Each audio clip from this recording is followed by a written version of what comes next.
Bonjour à tous, on se retrouve aujourd'hui avec Alexandre Pierrin qui a réalisé le documentaire Dans la légende de Paramount. Pour ceux qui ne te connaissent pas, peux-tu rapidement te présenter? Alors moi, je suis auteur-réalisateur de fiction et de documentaires et ça fait une dizaine d'années que je travaille maintenant sur des sujets à chaque fois que j'écris tout seul. Donc j'ai travaillé sur les survivalistes, sur les trolls, les instituts de sondage, et là j'ai encore d'autres documentaires en préparation. Et du côté de la fiction, je fais de la comédie ou du cinéma fantastique. Là j'ai un court-métrage en ce moment qui est en festival. Alors sans forcément t'y intéresser ou regarder, est-ce que tu connaissais l'e-sport avant de faire ce documentaire? Bah, en fait, c'est ce qui, moi, m'a amené à faire ce documentaire, c'est que j'avais l'impression de savoir ce que c'était, même si c'était de loin. Honnêtement, je voyais passer les articles sur les Worlds quand c'était dans la presse internationale ou dans la presse nationale. Et j'avais vu quelques images comme ça, donc j'avais l'impression de savoir plus ou moins ce que c'était. Et quand j'ai été contacté pour travailler sur la thématique de l'e-sport sans qu'il y ait d'angle encore très précis, on m'a invité à un événement e-sport qui était donc les LFL Days à Nice, je crois que c'était en 2021 ou un truc comme ça. Et c'est là où j'ai été complètement soufflé par l'énergie, l'enthousiasme des fans. Je pensais pas que l'énergie serait aussi comparable à celle d'un stade de foot, par exemple. Et c'est ça qui m'a vraiment étonné, quoi. Et donc quand je me suis dit, même moi qui pensais connaître, en fait, je suis complètement à la masse sur ce que c'est le e-sport aujourd'hui, même en France. C'est là où je me suis dit qu'il y avait une série intéressante à faire et à filmer, quoi. Quelle image, ou peut-être même a priori, tu avais de ce milieu avant? Et surtout, est-ce que ta vision en fait de l'e-sport a beaucoup changé après la réalisation de ce docu? Ouais, alors je pense que la principale vision négative, on va dire, que j'avais de l'e-sport, c'est que je pensais que ce serait un truc uniquement de marketing et de communication. En fait, je pensais pas que les gens seraient autant stimulés, émulés et émus par ces spectacles-là. Et je pensais que c'était essentiellement de la com de la part des éditeurs de jeux vidéo pour ramener des gens et acheter leurs jeux derrière, quoi. Et donc, quand j'ai constaté que c'était plutôt le contraire, en fait, que c'était les fans qui tiraient pour voir des trucs sur scène, et qu'en plus, si on regardait l'histoire du e-sport depuis les années 70-80, que ça a toujours été les fans qui, quelque part, imposaient ou mettaient devant le fait accompli les éditeurs en créant des compétitions tout seuls dans des hangars, etc. Et que c'était vraiment les gens qui avaient ramené ça et que c'était un véritable loisir populaire. C'est là où je me suis dit, bon, bah, il y a un truc à documenter parce qu'à partir du moment où il y a de la passion, il y a des choses à filmer qui sont intéressantes, quoi. Est-ce que maintenant, du coup, ça t'a donné un petit peu envie de suivre l'e-sport ou c'est un milieu qui est intéressant pour le documentaire, mais pas forcément à suivre toi au quotidien?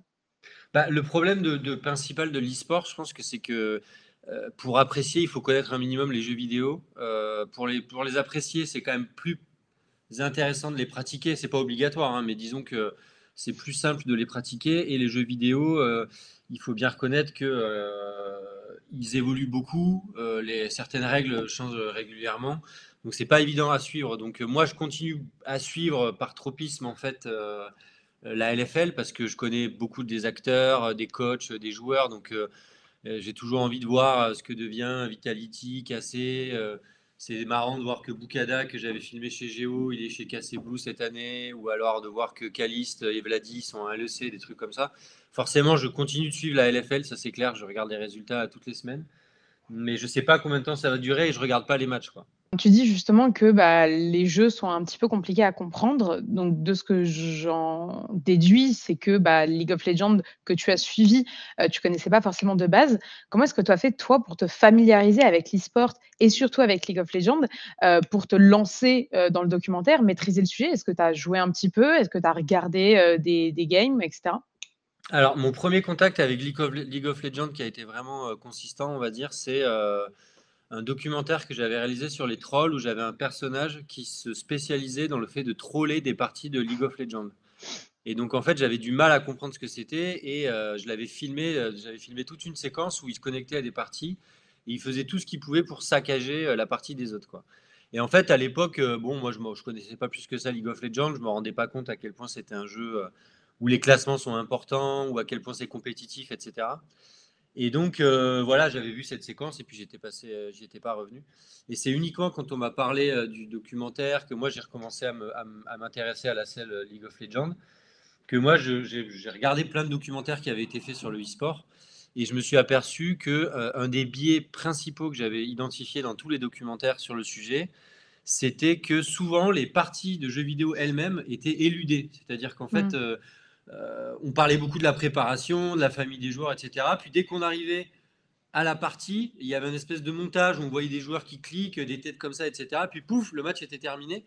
Et donc, en fait, j'avais l'impression qu'on évitait le cœur, qui était quand même le jeu en lui-même, quoi. Donc, du coup, moi, j'ai très tôt dit aux producteurs et aux chaînes, si on fait un truc sur la LFL, il faut qu'on parle de League of Legends et il faut qu'on rentre dans des parties de League of Legends, même si c'est pour 3-4 minutes par épisode, c'est important. Et donc, les producteurs et les diffuseurs étaient assez opposés à cette idée parce que leur idée c'était de se dire bah en fait on s'en fout, c'est compliqué, ça va pas intéresser les gens, le grand public va partir, etc. Et moi j'ai dit non non non, il faut absolument avoir ça parce que sinon on parle de quelque chose sans jamais s'intéresser au cœur du truc, donc c'est pas possible. Et c'est pour ça que quand le projet a été, quand moi j'ai commencé à enquêter sur le sujet, je me suis rapidement fait un compte Riot et j'ai commencé à jouer en fait tout simplement. Quelle erreur. J'ai pas joué très longtemps à l'échelle des joueurs League of Legends, mais j'ai joué à relativement longtemps à l'échelle d'un jeune papa qui avait un enfant de à moins d'1 an, quoi. Mais j'ai dû jouer une quinzaine d'heures, même pas 20 heures, quoi. J'ai pas dépassé le stade de bronze, quoi, mais ça m'a permis de comprendre les principaux compartiments du jeu, tu vois, les artefacts, les sorts, les différents postes, etc. Et comment fonctionne le chat, comment est-ce que tu te connectes à une partie, qu'est-ce que ça veut dire d'attendre, etc. Et en fait, ça m'a permis très rapidement, bon, de comprendre que j'étais nul, mais surtout d'admirer d'autant plus que Mmh. les joueurs que je filmais étaient en train de faire. Parce que je me disais, putain, mais la coordination que ça demande, c'est un truc de fou. Moi, j'arrive pas à faire les trucs de base et à maîtriser un seul sort de Jinx. Alors, eux qui sont sur 150 personnages potentiels et qui se coordonnent avec 5 autres et tout, donc c'était, et j'avais envie de transmettre ce côté admirable de ce que faisaient les joueurs dans le documentaire, et pour ça, il fallait que je le comprenne, quoi. Du coup, bah, pour, parler maintenant du docu en tant que tel, comment est-ce que tu as été contacté? Enfin, comment ça s'est passé au tout début? De ce que tu m'en dis, il y avait un petit désir aussi personnel, mais ça vient d'où, en fait, le docu, de base? Alors, vraiment, la base de la base, il faut rendre à César ce qui est à César. C'est la boîte de production Nolita, avec laquelle je développais déjà des projets, mais plutôt de fiction, qui m'a parlé de faire un truc autour du e-sport et de League of Legends. Mais ils n'avaient pas encore d'idée plus précise que ça. Ils savaient que Webedia pouvait être dans la partie si on en avait besoin. Et donc, ils m'ont contacté pour réfléchir à un sujet sur ça. Moi, j'étais très loin de ce sujet, donc je leur ai dit que ça m'intéressait pas. Et ils ont été très intelligents parce qu'ils m'ont dit, bah écoute, viens à un événement, qui est donc l'événement dont je te parlais tout à l'heure. Et si après l'événement, tu veux toujours pas faire le documentaire, il n'y a pas de problème, quoi. Et donc effectivement, j'ai fait un événement où en plus j'étais dans les meilleures conditions parce qu'on était avec Bertrand Hamar qui nous a fait visiter toutes les coulisses, rencontrer tous les casteurs, des équipes et tout. Donc forcément, moi, sur une journée, j'étais méga saucé, quoi. J'avais vu plein de trucs et je me suis dit vraiment, Tu j'ai t'es fait piéger, découvert, quoi. j'avais l'impression, tu sais, d'avoir ouvert le couvercle au-dessus d'une fourmilière et de me dire, putain, mais en fait, il y a toute une vie là-dessous et que je connais pas, quoi. Et quand j'ai eu l'impression qu'il y avait tout un écosystème hyper cohérent qui existait depuis déjà des années et qui était complètement inconnu de moi et a fortiori du grand public, je me suis dit, vas-y, il y a un doc à faire, quoi, c'est sûr. On va s'intéresser maintenant un petit peu avec au public, de ce documentaire. À nouveau, à la base, quand tu t'es lancé dans le documentaire, quel était votre objectif premier avec ce documentaire et quel était le public que vous visiez? Alors ça, c'est une excellente question parce que c'est une question qui a traversé l'écriture, le tournage et le montage du documentaire jusqu'au bout. C'est la question de la cible. Effectivement, il y avait une dichotomie entre les diffuseurs, à savoir Paramount et ensuite MyCanal, Amazon qui diffusaient sur leur plateforme, qui eux étaient plutôt évidemment sur l'idée de s'adresser à un grand public pour essayer de rameuter le plus de gens possible.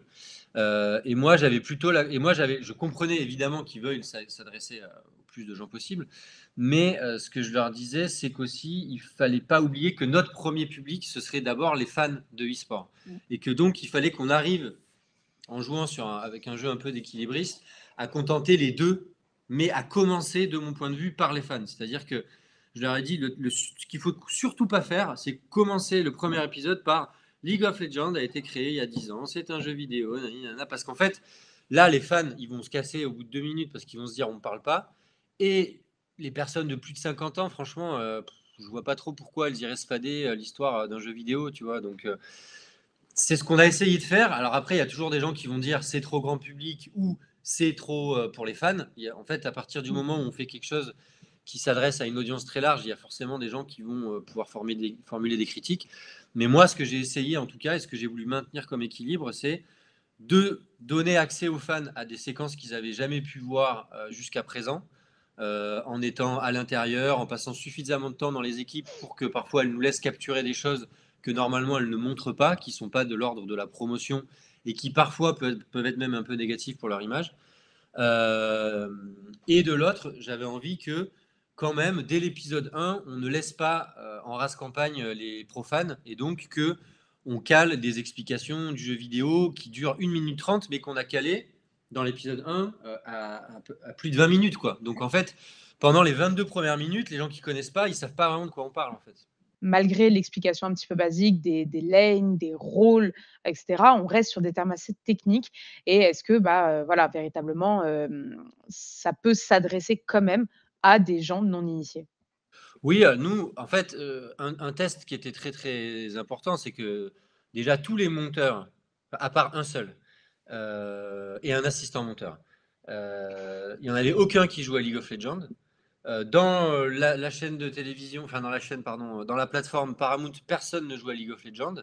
Et dans les producteurs, personne ne jouait. Donc en fait, on était obligé de faire des trucs qui soient compréhensibles pour les profanes parce que sinon la première équipe qui regardait les montages ne comprenait rien et en général ils nous disaient vite bah, on comprend pas, on comprend pas, on comprend pas. Donc on s'est quand même efforcé de vulgariser sans perdre le côté mais les gars la série pour moi elle n'est pas pour vous en premier, elle est d'abord pour des fans et ensuite les fans s'ils aiment ils vont dire à leurs parents, à leur oncle, à leurs cousins, que sais-je, ah bah tiens tu veux savoir à quoi je passe des heures depuis des années, bah va regarder ce documentaire et tu comprendras.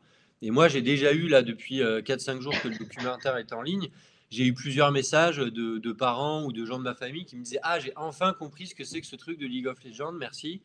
Mon fils m'en avait parlé plein de fois, ou j'en avais entendu parler, etc.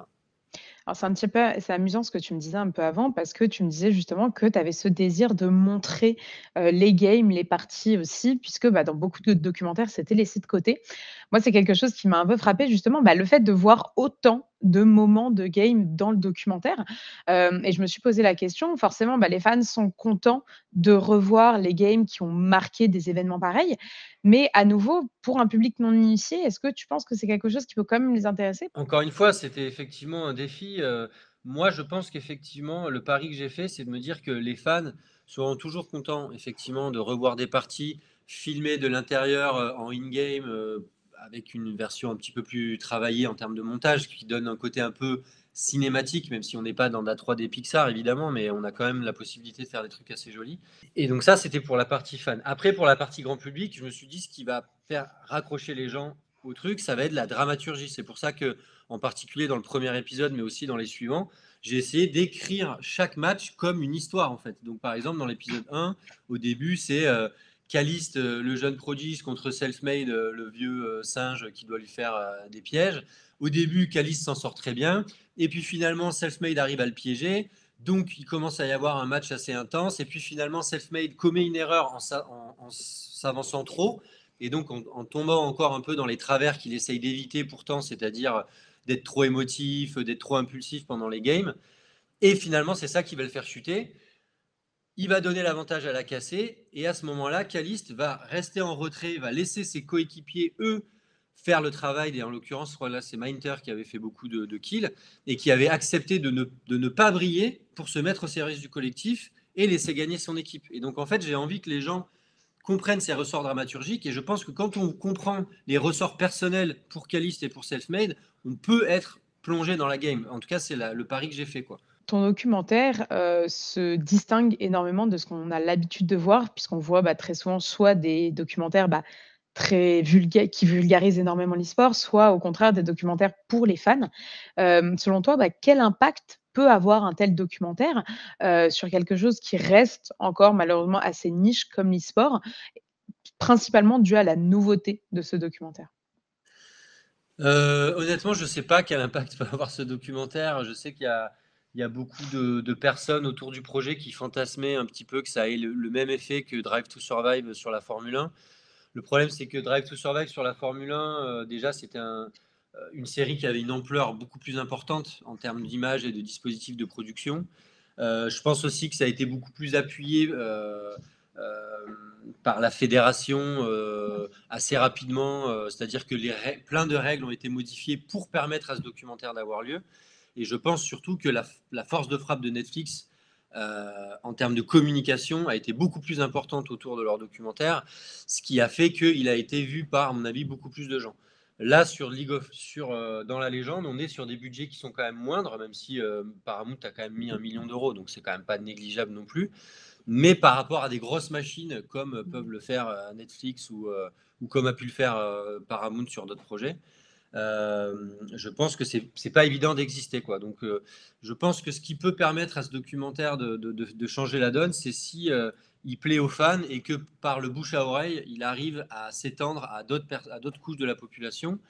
On a eu la chance quand même d'être streamé par Twix, par Laure Varley, par Tréton. Je pense, moi, que ça peut permettre de réconcilier un peu les générations autour de ce truc-là et de permettre aux gens d'arrêter de se dire ah ouais, bon, c'est un truc de gamin, c'est pas très sérieux, pour qu'ils comprennent que c'est non seulement un écosystème hyper structuré, mais un loisir qui, pour moi, a beaucoup d'avenir, quoi.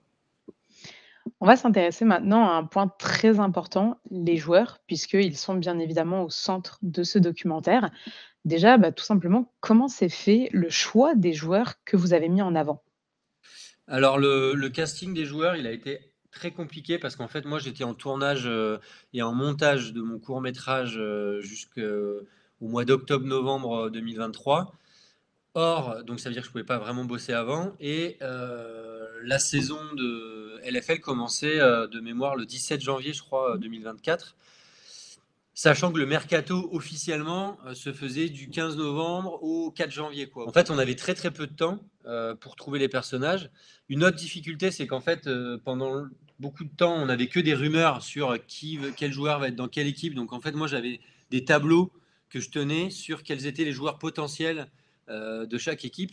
Et en fonction de ça, j'essayais de commencer à les contacter pour savoir est-ce qu'ils seraient éventuellement intéressés pour parler, etc. Mais en gros, la démarche qu'on a fait, c'est que Webedia nous a annoncé dans une réunion avec tous les propriétaires des équipes. Ensuite, les propriétaires des équipes qui étaient intéressés m'ont écrit. Donc, de mémoire, la moitié des équipes à peu près m'ont contacté, ou 6 sur 10. Il y en a une ou deux que j'ai contacté en plus pour essayer de leur parler, même s'ils n'avaient pas fait le premier pas. Et au final, on a fini par parler avec toutes les équipes. Moi, j'ai mis un point d'honneur à rencontrer vraiment les 10 équipes parce que je voulais pas faire de favoritisme. À la base, moi, j'étais même parti dans l'idée de ne pas filmer la Carmine Corp, justement parce que j'avais l'impression qu'on les voyait partout et que, bon, voilà, ça commençait j'avais envie justement de montrer quelque chose de différent et je me suis dit, bah tiens, quelque chose qui serait différent, ce serait de ne pas voir la Carmine. Le problème, c'est que quand j'ai commencé à rencontrer les équipes, je me suis rendu compte que la Carmine, il y avait vraiment beaucoup de gens très intéressants dedans, qui en plus étaient très sympathiques, etc. Donc, assez rapidement, ils ont été une évidence aussi pour moi.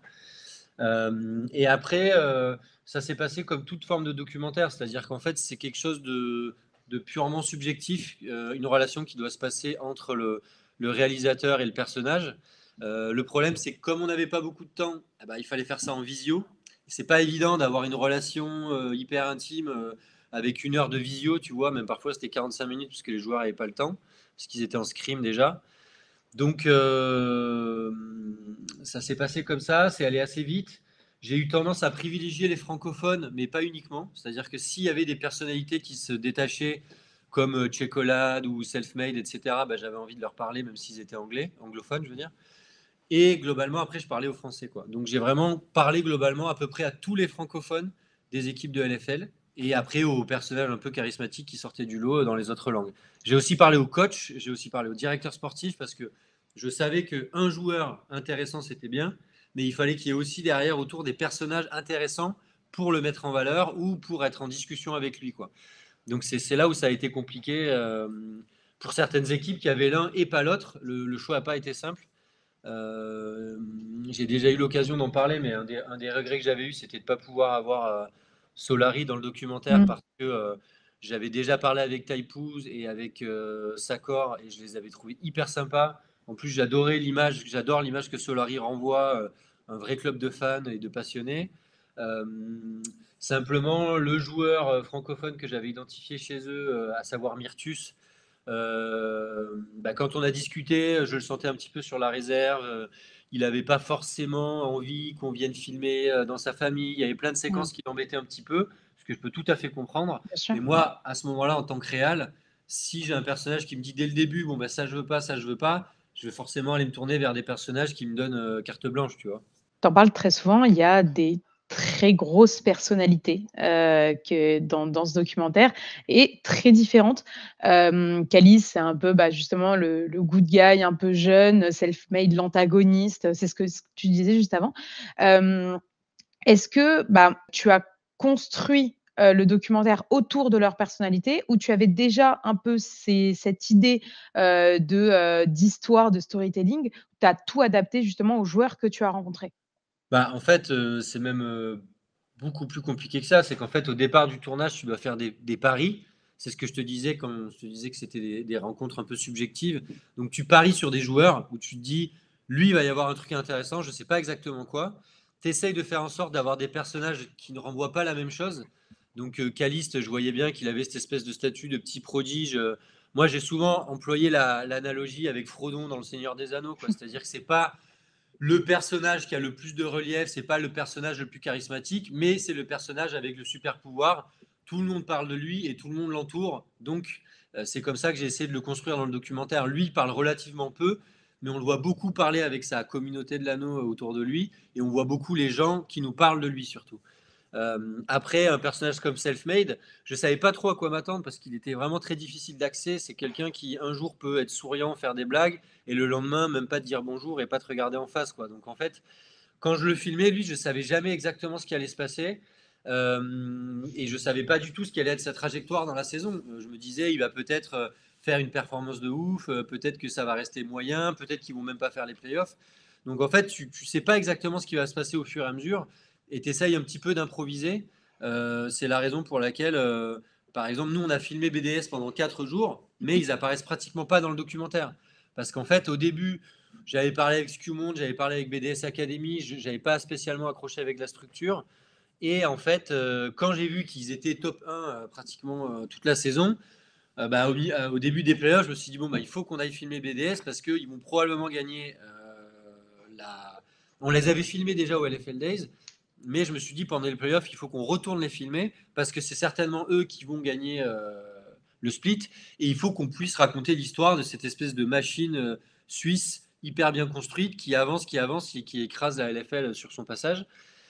Et en fait, ils ont perdu en finale. Donc en fait, moi, j'ai dû réécrire tout ce que je pensais raconter avec eux. Et finalement, j'ai pratiquement rien gardé des 4 ou 5 jours de tournage qu'on a fait avec eux, quoi.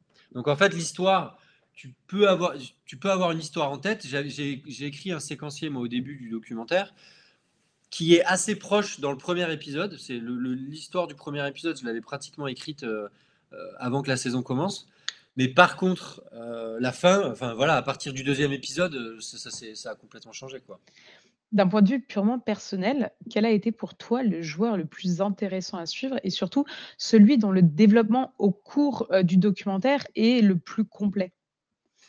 Bah, le plus intéressant à suivre, c'est sans discussion possible Self-Made, quoi, parce que honnêtement, c'est comme je te le disais, quelqu'un d'hyper charismatique qui va être à la fois très dur et en même temps qui va être très généreux en interview, qui va me laisser accès à des choses hyper intimes, qui va me parler de ses problèmes personnels, qui va vraiment s'ouvrir comme aucun autre joueur ne l'a fait. En plus, c'était un joueur où même son staff autour de lui, où je voyais bien qu'ils étaient. Au départ, Vitality n'était pas très favorable à ce qu'on filme Selfmade, pour être tout à fait franc. On a dû un peu les convaincre de leur dire, les gars, si c'est pas self-made, il y aura pas Vita, quoi. Mais ce qui était intéressant, c'était de voir aussi que le staff, avec Anne notamment, qui est hyper intéressante, je trouve, dans le documentaire, eux-mêmes, ils changeaient un peu, enfin, ils alternaient entre, bon, bah, self-made, il faut un peu le discipliner, et il faut un peu essayer de faire attention à lui. Et donc, c'était vachement intéressant pour moi parce que je savais jamais ce qui allait se passer quand on allait filmer avec self-made. Alors après, c'était très fatigant et c'était beaucoup plus agréable de tourner avec un joueur comme Eika, par exemple, qui est vraiment une crème complète, quoi. Il est hyper intelligent, il est hyper gentil, il est aidant. Enfin, vraiment, Eika, c'était un bonheur de filmer avec lui. C'était vraiment terrible parce que malheureusement, Gentlemate, ils n'ont pas voulu qu'on Mmh. tourne trop tôt dans la saison puisqu'ils n'avaient pas leurs locaux. Jusqu'à mi-février, ils n'avaient pas de locaux, quoi. Donc c'était quand même hyper compliqué. Et ils ont perdu relativement tôt dans les playoffs, quoi. Donc on n'a pas pu beaucoup les filmer, quoi. Une question qui importe forcément, c'est le risque qu'on imagine quand il y a un documentaire, quelque chose de filmé. Quelle est la partie naturelle et la partie jouée? Est-ce qu'il y a des moments où vous avez refait des prises, où vous avez demandé une certaine, un certain discours, ou vraiment tout est naturel et vous avez tout pris sur le moment? Moi, j'ai pas de problème avec le fait de faire des mises en scène dans le documentaire, dans la mesure où j'ai l'impression qu'elle reflète ce que je vois et ce que j'ai déjà vu. Si quand tu vas voir la personne, tu la vois faire un geste hyper intéressant, genre ah bah par exemple, je te vois boire ton. Tout à l'heure, tu buvais ton café en regardant ton téléphone. Je trouvais ça intéressant parce que ça montre que tu es tout le temps dans ton truc et que tu es connecté. J'ai pas de problème à dire à un joueur, est-ce que tu peux le refaire pour que je puisse le filmer, tu vois. Ça me dérange pas du tout. Le problème avec les joueurs de la LFL, c'est qu'ils avaient jamais le temps et qu'en gros, ils étaient tout le temps en entraînement ou en compétition ou en train de se reposer. Donc en fait, je ne pouvais pas leur faire faire beaucoup de mise en scène.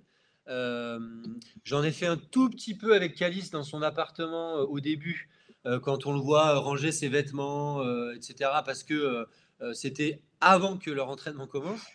Mais sinon, j'ai pas pu faire de mise en scène. Tout ce qui se passait, c'est des choses qu'on captait. C'est des réunions parfois. Alors on leur disait voilà, par exemple, il va y avoir un point au sein de Gentlemates entre les entraîneurs et le manager et le data analyst pour discuter de la situation de l'équipe et du prochain match. Je leur disais ah bah attendez, faites-le quand on sera là, quoi. Mais c'est tout. Oui. Après, à partir du moment où il y avait des enjeux pour les structures, pour les personnes, etc., tu peux pas leur dire bah oui, fais semblant d'être énervé, fais semblant de penser que ça, parce que ça marche pas, quoi. Et puis c'est malhonnête, donc c'est pas moi, c'est quelque chose que je ferais pas en tant que documentariste. Alors tu l'évoques, la difficulté, d'emploi du temps. Dans quelle mesure vous avez réussi à intégrer les tournages, en fait? Est-ce que c'était pas trop compliqué, surtout, bah, même avec la jeunesse, en fait, des joueurs de temps en temps, d'intégrer ça à leur emploi du temps, à leur, planning? Alors ça a toujours été très compliqué parce qu'en fait, on avait beaucoup d'interlocuteurs différents. Donc globalement, les clubs, les directeurs sportifs, les directeurs de la com, ils étaient très contents. Donc ils nous disaient oui, oui, vous venez, vous venez, vous venez. Et les coachs et les joueurs, ils nous disaient ah non, vous cassez les couilles, on veut pas que vous veniez, quoi. Si je schématise, hein, c'est Bien évidemment sûr. pas exactement comme ça, mais souvent il y avait un peu deux sons de cloche. Et donc moi, assez rapidement, j'essayais plutôt de parler avec les coachs pour leur dire bon bah moi, j'ai pas envie de vous mettre dans la sauce. Je comprends que vous avez une compétition. Quand est-ce qu'on peut venir pour le moins vous déranger? Mais en même temps, moi j'ai envie d'être là un peu dans des moments intéressants où il se passe des choses, des moments cruciaux où il y a des enjeux. Sinon, ça va tout le temps être un peu plat, quoi. Donc on est venu à peu près 5 ou 6 fois dans chaque équipe, quoi. Enfin, dans les équipes principales, Vita, Cassé et Géo, Gentlemates un peu moins. Et on faisait en sorte de venir. Bah, en gros, on pouvait filmer les jours d'entraînement. Alors, les jours de match, on pouvait venir, mais on pouvait rien dire et rien faire. C'est-à-dire qu'on ne pouvait pas faire d'interview, on ne pouvait pas perturber les joueurs, on ne pouvait rien leur demander. On était vraiment là, comme des mouches sur le mur, à observer ce qui se passait et on ne pouvait rien faire. Les jours de scrim, c'est là qu'on pouvait faire des interviews, qu'on pouvait faire des plans, les plans un peu zoomés sur les Mmh. claviers, les plans un peu précis avec sur les yeux. Ça paraît pas grand-chose dans le documentaire, mais en fait, ça, c'est des plans où nous, on a 1 heure d'installation avec des énormes lumières, avec des zooms qui font 60 cm, qu'on doit mettre à 1 cm des joueurs pour avoir ce rendu-là. Donc ça prenait du temps et ça, on pouvait le faire que les jours d'entraînement, sachant qu'on n'avait pas le droit de déranger les joueurs pendant les jours off, Bien sûr. parce qu'il fallait qu'ils puissent se reposer. Et que nous, dernière contrainte, il fallait pas qu'il y ait trop de bruit dans les locaux pour qu'on puisse avoir une qualité de son suffisante. Donc en fait, souvent, on se retrouvait à tourner après 20 heures, ce qui était vraiment très très chiant pour nous, mais qui était le seul moment où en fait eux ils étaient tranquilles parce que ils avaient fini leur scrim, ils avaient mangé, mais ils n'avaient pas commencé leur solo queue, donc on pouvait se Ouais. mettre entre donc le créneau on va dire 19h30 21h30, on a filmé beaucoup de choses à cette heure-là quoi. Comment est-ce que vous avez réussi à convaincre les joueurs un petit peu d'autant s'ouvrir, face à la caméra? Et est-ce que tu as peut-être ressenti de temps en temps une certaine retenue, de certains joueurs ou de certaines personnes, à cause justement de la présence des caméras? Bah, c'est évident et c'est universel. À partir du moment où il y a une caméra quelque part, elle modifie le comportement de la personne, que ce soit pour la rendre plus extravertie ou pour au contraire la rendre plus réservée. Donc ça arrivera toujours que la caméra change le comportement des gens. Le problème, c'est qu'il faut arriver à le contrôler et à faire ça de manière à ce que ce qui est le plus intéressant émerge de ce que tu filmes, quoi. Donc, de la retenue, il y en avait énormément, d'autant plus que les joueurs de League of Legends sont des personnes qui globalement passent une grande partie de leur vie derrière un écran, donc c'est pas les personnes forcément les plus sociables, c'est pas les personnes qui ont l'intelligence émotionnelle la plus développée.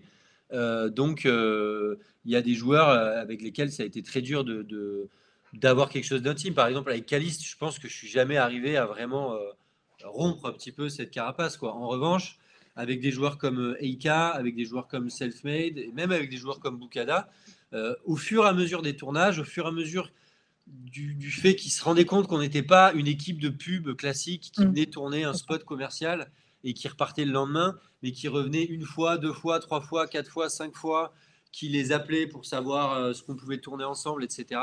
C'est là où ils se sont rendus compte qu'on pouvait amener des choses plus intéressantes. Mais malgré tout, tu vois, Caliste ou Bukada, je suis pas arrivé à les filmer dans leur famille parce que jusqu'au bout, ils m'ont dit oui, non, oui, non, oui, non, puis finalement non, quoi. Parce que ils avaient peur de l'image qui allait être donnée ou je ne sais quoi, de ne pas maîtriser ce qui allait ressortir, quoi.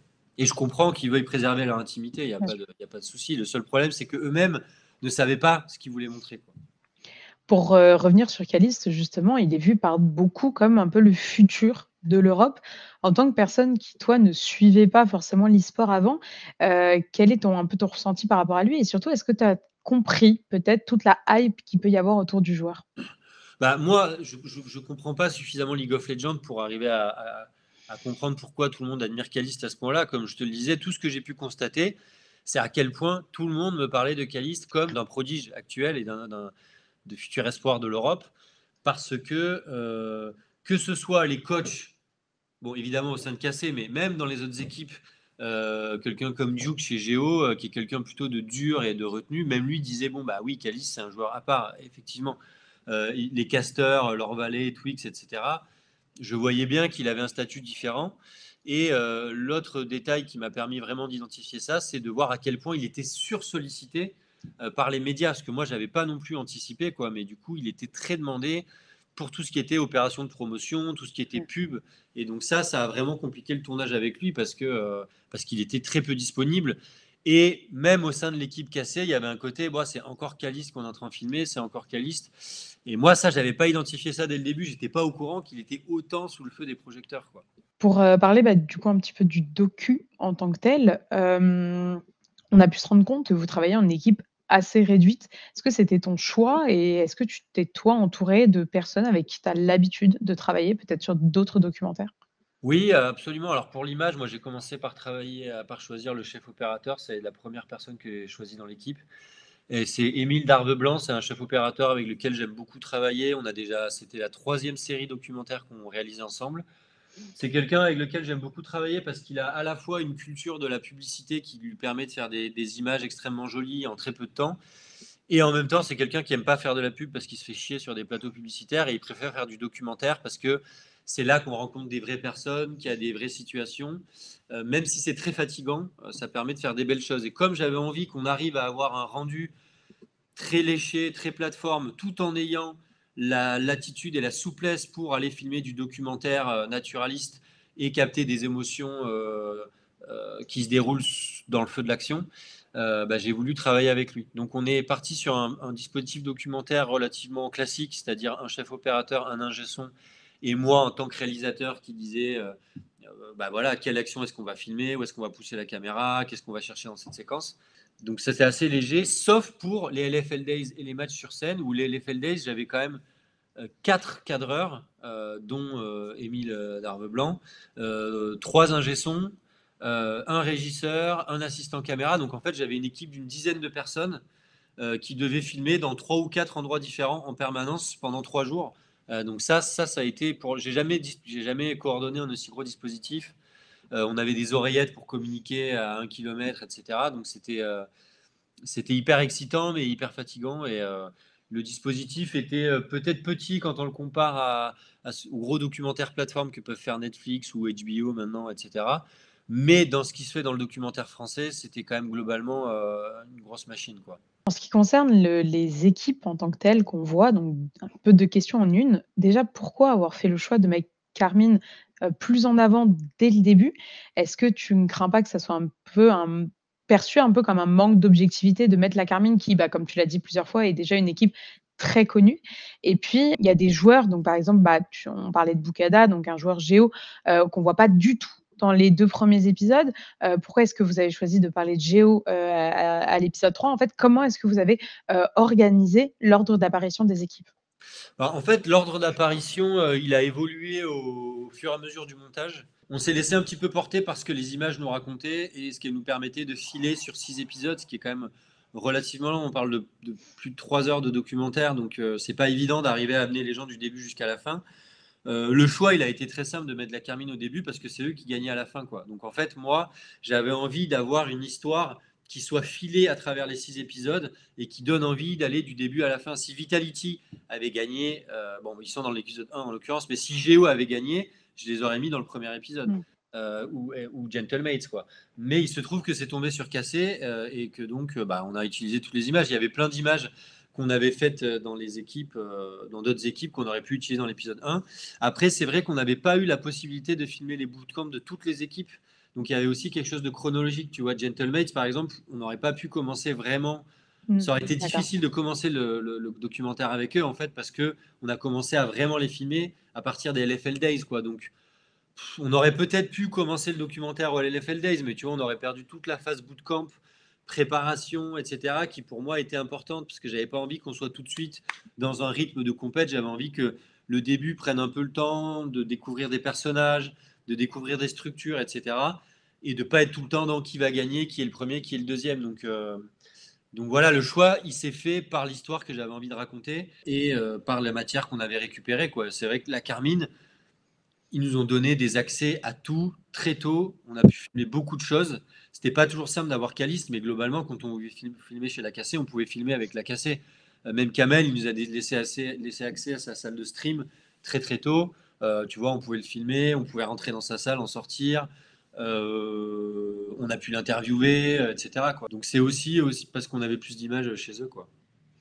Il y a beaucoup d'événements qui étaient pas forcément prévus à la base. Je pense, au bench d'Eika et puis, bah, comme tu l'as dit un petit peu plus tôt, au fait que, bah, Selfmade a une importante personnalité, donc ça peut être un petit peu, difficile. Est-ce que tu es satisfait quand même de la quantité de contenu, et de la qualité aussi bien sûr, mais que tu as pu montrer de ce milieu, malgré les difficultés rencontrées au cours du documentaire? Ouais, moi je suis tout à fait content de la série qu'on montre aujourd'hui. J'en suis assez fier parce que je pense qu'on est arrivé à faire à la fois quelque chose d'assez immersif, d'assez naturaliste et en même temps qui raconte une vraie histoire sans qu'on la pousse trop en disant oh là là, qu'est-ce qui se passe avec Selfmade, oh là là, que c'est difficile. Tout ça, on le découvre dans des séquences et c'est pas nous qui le mettons dans la bouche des gens en leur disant ouais, vous pouvez dire que Selfmade, quand même, il y a des problèmes avec lui. Ça s'est fait Bien sûr. vraiment naturellement. Donc, ça, j'étais vraiment fier de ça. Après, c'est évident que moi, j'en veux toujours plus. Donc, je suis frustré de ne pas avoir pu filmer une séquence dans la maison de Caliste, par exemple, de ne pas avoir Oui. pu rencontrer sa famille. Je suis frustré de ne pas avoir eu plus de réunions avec un psychologue comme on l'a eu avec Marcus chez Vitality, parce que je sais qu'il y en avait aussi dans d'autres équipes. Je suis frustré de ne pas avoir pas avoir pu être là à certaines réunions, mais en fait, je serai toujours frustré, moi, en tant que réalisateur. J'ai toujours envie d'en avoir plus, j'ai toujours envie d'avoir des moments plus forts, mais je suis quand même content de ce qu'on arrive à obtenir pour une première saison, pour un truc qui était tout nouveau pour les équipes, parce qu'il faut bien se rendre compte que pour les équipes, c'était quand même un peu un saut dans l'inconnu, puisque normalement les communications sont hyper verrouillées. ils ne montrent que ce qu'ils ont envie de montrer normalement. Bien Alors sûr. que nous, quand on arrivait avec notre caméra, bah, on filmait tout ce qu'on voulait filmer et tout ce qu'on pouvait filmer, quoi. Donc, ils se rendaient bien compte qu'il y a des fois où peut-être qu'ils allaient passer pour des trucs qu'ils voulaient pas, etc. Donc non, non, je suis très content de ce qu'on arrivait à faire parce que c'était pas simple et on n'avait pas beaucoup de temps et ça c'est quand même, on a quand même ramené pratiquement 200 heures de rush, quoi. Donc c'est énorme, quoi. En parlant de famille, l'extrait avec, Eka et sa mère est très touchant. Est-ce qu'il y a d'autres témoignages de familles de joueurs que tu as pu avoir, mais qui Non, malheureusement ont été coupés? non, ça a vraiment été mon grand combat. Enfin, c'était un combat et après, moi, je veux pas faire. Ce que je disais toujours aux joueurs, c'est que je veux pas vous forcer à faire des choses que vous voulez pas faire. Parce que moi, ça m'intéresse pas de filmer quelqu'un à contraint comme ça, de faire une séquence. Donc ça, c'est sûr que je l'ai pas fait. Après, oui, j'ai été très frustré parce que j'aurais aimé aller filmer dans la famille de Bukada. Je sais qu'il y a une histoire vis-à-vis de sa famille et de League of Legends qui est intéressante. Mais finalement, après avoir beaucoup tergiversé, il a décidé qu'il voulait pas qu'on filme sa famille. Ça, c'est un regret pour moi. Self-made, dès le début, il m'avait dit mon père, je lui parle plus, ma mère, elle est en Pologne, etc. Donc j'avais bien compris qu'il n'y aurait pas ça. Après, par exemple, avec Bukada, on a eu une séquence hyper chouette avec un de ses meilleurs amis. Euh, on n'a pas pu la garder au montage parce que ça prenait trop de temps et que Bukada, comme il avait un chemin plus court dans la saison, bah, on ne pouvait pas rajouter beaucoup de séquences. On a dû un peu sacrifier ces moments-là, ouais. Alors, tu m'en as parlé un petit peu plus tôt du fait d'avoir filmé BDS, ce qui a un peu chamboulé le rythme puisque forcément, bah, ils sont allés en finale. Ils sont arrivés très tard, à l'épisode 4. Si la finale, opposait 2 équipes que tu n'avais pas du tout suivies, heu, quel aurait été le plan? Bah, c'était ma hantise. Vraiment, moi, le pire scénario du monde, c'était une finale BK-Rock BDS, quoi. Parce que BK-Rock, je les avais pas du tout filmés.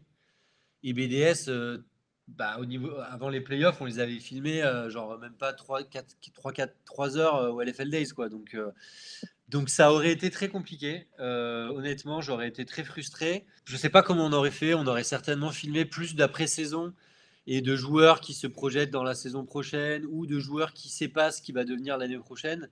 On aurait probablement filmé plus Eika qui essaye de savoir comment est-ce qu'il va se reconvertir, des choses comme ça, parce qu'au moment où il se fait bench par Gentlemates, il était complètement dans le flou total, quoi. Donc je sais pas ce qu'on aurait fait, ça aurait été la merde. Et je voudrais d'ailleurs remercier Webedia qui a, sous mes conseils très très très insistants, a organisé une finale sur scène pour que justement on puisse filmer quelque chose qui soit intéressant jusqu'au bout, quoi. Et là, c'était vraiment pour nous. À partir du moment où la cassée était en finale, pour moi, c'était déjà gagné dans le sens où je savais qu'on allait pouvoir suivre une épisode du bootcamp jusqu'à la finale sur Ouais. scène. Donc ça, c'était génial. Et après, quand ils ont gagné, bon, bah là, c'était encore mieux pour nous, quoi, c'est Le sûr. soulagement. Ouais, c'était vraiment le scénario parfait, quoi. Une équipe qu'on a filmé du bootcamp jusqu'à au moment où ils ont soulevé la coupe, c'était juste génial, quoi. On arrive sur la fin, c'est la première fois qu'un documentaire aussi complet autour de l'e-sport français voit le jour et il y a des retours très positifs. Quelle a été ta réaction, après ces retours? Bah moi, c'est le documentaire, je le fais pour les gens, quoi. Je fais que pour qu'il soit vu, pour qu'il soit apprécié. Donc forcément, quand je lis sur Twitter ou quand je vois les reacts des streamers, ça fait extrêmement plaisir parce que moi, je le fais avant tout pour les gens et pour rendre hommage à leur passion. C'est des gens qui sont très passionnés, donc je sais que les gens passionnés, ils sont enthousiastes, mais ils sont aussi très exigeants. Donc moi, ça me fait très plaisir de savoir que je suis arrivé à satisfaire leur niveau d'exigence. Si c'est des histoires qui les touchent, qui les émeuvent, comme j'ai l'impression de le lire parfois, quoi, où je sens que bah, pour des fans cassés, de revivre le match contre Gentlemen où ils se sont fait complètement climatiser, bah, c'est dur pour eux, mais en même temps, de voir la finale où ils gagnent à la fin, c'est de savoir que ça leur fait revivre des émotions, bah pour moi, c'est le plus beau cadeau qu'ils puissent avoir parce que c'est tout ce que je recherche en tant que réalisateur, quoi. Et pour finir, est-ce que ça t'a donné envie de réaliser d'autres projets autour de l'e-sport, peut-être un tout autre documentaire ou bien, une suite avec davantage d'épisodes? Bah moi, je suis hyper chaud pour refaire un projet dans le milieu du e-sport parce que maintenant, c'est un milieu que je connais. Donc, il y a plein de choses que j'arriverai à mieux anticiper et il y a plein de choses que je ferai différemment aujourd'hui. Donc, j'aimerais, ne serait-ce que pour rentabiliser un peu les connaissances acquises, j'aimerais bien refaire quelque chose. Après, j'aimerais bien pouvoir, pourquoi pas, changer de niveau, tu vois, quelque chose qui se passe au niveau européen ou au niveau Bien sûr. mondial. Je trouve que ça pourrait permettre de rajouter énormément de choses dans le documentaire et de nourrir la narration avec le fait tout simplement que le e-sport ne signifie pas la même chose dans tous les pays du monde. Évidemment que si j'ai la chance de pouvoir tourner en Corée, ce serait incroyable parce que les gens sont encore à milieu d'imaginer ce que c'est là-bas, quoi. Et je pense que il y a des choses très intéressantes en Corée, mais il y a aussi des choses en France que les Coréens nous envient, comme la culture des fans, comme une certaine énergie dans l'audience, une certaine participation de la communauté qui est assez folle et qui même déborde parfois. On le voit avec l'arrivée de la KC en LEC, par exemple. Riot, ils savent pas du tout comment gérer ça dans leur studio, etc. Et moi, je pense que c'est intéressant de parler de ça, quoi, de différentes cultures, des différentes échelles du sport. Donc oui, ça m'intéresserait, mais pas dans n'importe quelle condition, quoi. Il faut que j'ai toujours la possibilité de parler librement. Là, sur la LFL et sur League of Legends, j'ai quand même pu parler aussi des parties qui sont désagréables, comme la toxicité, comme le harcèlement, etc. Là, je sais que j'ai été contacté il n'y a pas longtemps pour faire un documentaire autour potentiellement du e-sport en Arabie Saoudite et de la grosse Coupe du Monde qui arrive. Et je leur ai dit, bah ok, mais moi, la première condition, c'est que je dise ce que je veux. Donc les droits LGBT, les droits de l'homme, etc. Si on ne peut pas en parler, c'est même pas la peine. C'est pas que je veux à tout prix en parler, mais si ça arrive dans mon histoire, dans mon sujet, je veux avoir la liberté de le faire. Et tout de suite, j'ai senti que bon, pour l'Arabie Saoudite, c'était moins simple, quoi. Donc si c'est pas possible comme moi j'ai envie de le faire, non, je le ferai pas. Enfin, est-ce que tu as un dernier mot, un dernier sujet, une conclusion tout simplement que tu aimerais faire, par rapport à toute cette interview et peut-être, par rapport au documentaire? Non, simplement que c'était un documentaire qui a été très difficile à réaliser parce que je pense que pour tout le monde c'était nouveau. Pour le diffuseur Paramount, pour les équipes, pour les joueurs. Et j'aimerais vraiment qu'on arrive à refaire une expérience de ce type-là un peu différemment peut-être. Je pense qu'une saison 2 de LFL, ça peut m'intéresser aussi, mais il faudrait voir ce que ça donne maintenant avec le nouveau calendrier. Mais une saison à l'échelle du LEC, voire même un truc qui ferait le pont entre LEC et Worlds, ce serait incroyable parce que là, c'est vraiment l'échelle à laquelle j'aimerais pouvoir arriver pour montrer encore plus la folie du e-sport et sa démesure, quoi. Donc voilà, tout ça pour dire que c'est un documentaire qui a beaucoup d'enjeux, mais au final, si une seule personne qui est fan de e-sport et qui le regarde et qui arrive à ressentir des émotions, à découvrir des nouvelles choses dedans, sera contente, bah, ça aura pas été fait pour rien et ce sera déjà pas mal, quoi. Merci beaucoup à toi pour ton temps. Merci pour toutes ces réponses et puis merci beaucoup pour ce beau documentaire qui, en tout cas autour de moi, a beaucoup plu. Et puis, on espère en revoir un jour. Bah, super, bah, merci à toi pour l'interview et à bientôt. Merci beaucoup.